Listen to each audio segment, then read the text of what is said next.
جہاں دہشت گردی، غربت اور سیاسی طوفان نے زندگی کو جہنم بنا دیا ہوا ہے۔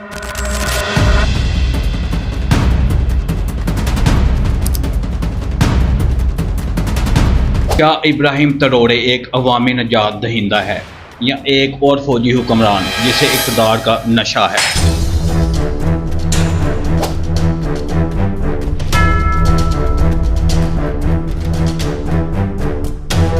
فرانس سے تعلق توڑا، روس اور ہمسایہ مسلم ممالک سے اتحاد کیا۔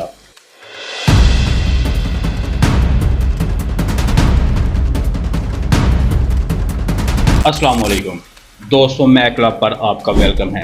مجھے محمد علی خان کہتے ہیں۔ دوستوں، آج ہم ایک ایسے دلچسپ کردار پر بات کریں گے جو ہر باہمت، بہادر اور ریولوشنری سوچ کے مالک انسان کے دل کو چھو لے گا۔ وہ کردار صرف ایک فوجی کپتان کا تھا، نہ کوئی سیاستدان، نہ کوئی شہزادہ، لیکن سال 2022 میں اس نے محض 34 سال کی عمر میں پورے نظام کو ہلا کر رکھ دیا۔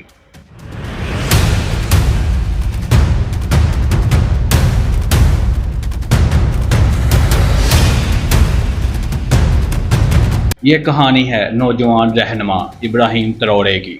ابراہیم مغربی افریقہ کے ملک جہاں 20 ملین لوگوں کے گھر ہیں، جہاں دہشت گردی، غربت اور سیاسی طوفان نے زندگی کو جہنم بنا دیا ہوا ہے، برکینا فاسو کا ابھرتا ہوا اور بہت جلدی دنیا میں اپنا مقام بنانے والا رہنما ہے، جس نے اپنی قوم کو غربت، کرپشن اور بیرونی غلامی سے نکالنے کا بیڑا اٹھایا۔ فرانس سے تعلق توڑا، روس اور ہمسایہ مسلم ممالک سے اتحاد کیا اور تھامس سنکارا جیسے انقلابی رہنماؤں کے نظریات کو نئے عہد میں دوبارہ زندہ کرنے کی کوشش کی۔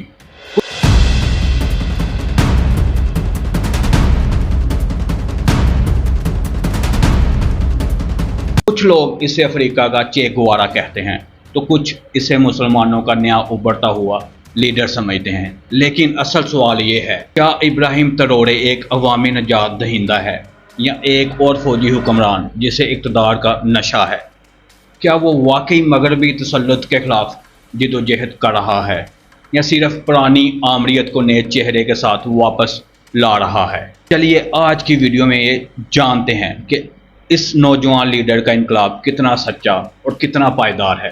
مگر اس ریولوشنری کردار پر مزید بات کرنے سے پہلے، اگر آپ اس چینل پر نئے ہیں اور آپ نے ابھی تک ہمارا چینل سبسکرائب نہیں کیا تو جلدی سے چینل کو سبسکرائب کر لیں۔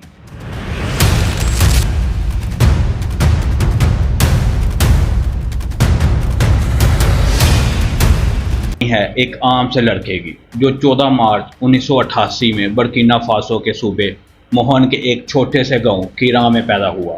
ابراہیم تروڑے ایک پڑھا لکھا نوجوان جس نے اوگاڈوگو یونیورسٹی سے ارضیات یعنی جیولوجی میں اپنی تعلیم مکمل کی، لیکن ابراہیم نے اپنا فردر کیریئر جیولوجی میں ہی پرسیو کرنے کی بجائے برکینا فاسو کی فوج میں 2009 میں شامل ہو گیا اور 2014 میں لیفٹیننٹ کے عہدے پر ترقی پا گیا، جبکہ 2020 میں تک کیپٹن بن گیا۔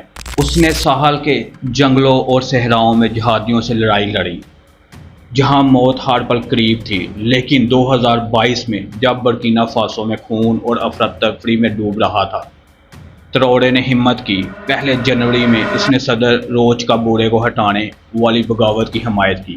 پھر جب عبوری لیڈر پال ہنری ڈامیبا ناکام ہوا، تروڑے نے ستمبر 2022 میں خود اقتدار سنبھال لیا۔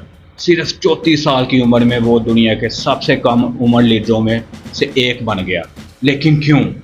کیونکہ جہادیوں نے ملک کا نصف حصہ چھین لیا تھا، 20 لاکھ لوگ بے گھر تھے اور عوام چیخ رہے تھے بس اب اور نہیں۔ لیکن سوال، کیا تروڑے ان کی امید بن سکتا ہے؟ صبر کریں ایک لیڈر کا جو اپنے لوگوں کے لیے اپنا سب کچھ قربان کر دے۔ تروڑے کے چاہنے والے اسے برکینا فاسو کا نیا تھامس سنکارا کہتے ہیں۔ وہ انقلابی ہی جو افریقہ کی آزادی کا خواب دیکھتا تھا۔ تروڑے نے فرانس کے غلامی کے شکنجے توڑ دیے۔ اس نے فرانسیسی فوج کو ملک سے نکالا، ان کے معاہدے پھاڑ دیے اور کہا برکینا فاسو اب ہمارا ہے۔ اس نے مالی اور نائجر کے ساتھ مل کر ساحلی ممالک کا اتحاد بنایا، ایک نیا افریقہ جو کسی مغربی طاقت کے سامنے نہیں جھکتا۔ روس سے دوستی یہ کوئی غلامی نہیں بلکہ ایک نیا رشتہ ہے۔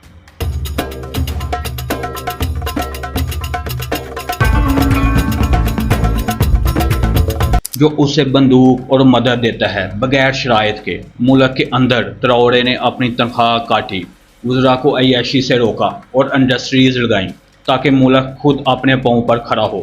دیہی ڈاکٹروں کو گاڑیاں دی، کسانوں کو عزت دی۔ یہ ہے تراورے کا ویژن۔ شاید اس لیے برکینا فاسو اور دوسری افریقن کنٹریز کے لوگ ابراہیم کو مسیحائی لیڈر سمجھ رہے ہیں جو اپنی قوم کی خاطر مغرب سے لڑتا ہے۔ اس کی آواز پورے افریقہ میں گونج رہی ہے۔ لیکن اس کہانی کا ایک دوسرا رخ بھی ہے۔ یہ ایک تاریخ سچ بھی ہے جو تراورے کے چاہنے والے نظر انداز کرتے ہیں۔ ناقدین چیخ چیخ کر کہتے ہیں یہ لیڈر ملک کو تباہی کی طرف لے جا رہا ہے۔ جہادی حملے رکنے کے بجائے بڑھ گئے ہیں۔ 20 لاکھ لوگ اپنے گھروں سے بھاگنے پر مجبور ہیں۔ بچے بھوکے، مائیں روتی ہیں۔ تراورے نے فرانسیسی فوج کو نکالا، لیکن کیا بدلا؟ اس نے روس کے واگنر گروپ کو بلا لیا، وہ جنگجو جن پر وسائل لوٹنے اور ظلم کے الزامات ہیں۔ یہ آزادی نہیں، ایک جال سے دوسرے جال میں پھنسنے کی کہانی ہے۔ ایکواس سے نکل کر اس نے تجارت کا گلا گھونٹ دیا۔ ملک کی معیشت کا 30% اسی پر چلتا تھا، اور برکینا فاسو کے اندر کے حالات بھی مایوس کن ہیں۔ صحافی جیلوں میں، مخالفین غائب، میڈیا خاموش۔ یہ کیا ہے؟ یہ آمریت کی بو ہے۔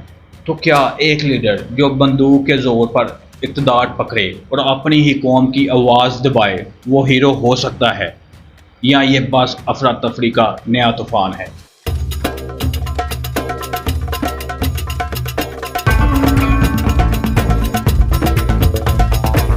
یہ دونوں حلقوں کے خیالات تھے ابراہیم کو لے کر، جس میں ایک حلقہ ابراہیم کو ہیرو سمجھتا ہے تو دوسرا ویلن۔ لیکن سچ کیا ہے آخر؟ ابراہیم ہیرو ہے یا زیرو؟ آئیے دیکھتے ہیں۔ دوستو، سچ کہیں بیچ میں ہے۔ اگر دیکھا جائے تو تراورے ایک ناممکن جنگ لڑ رہا ہے۔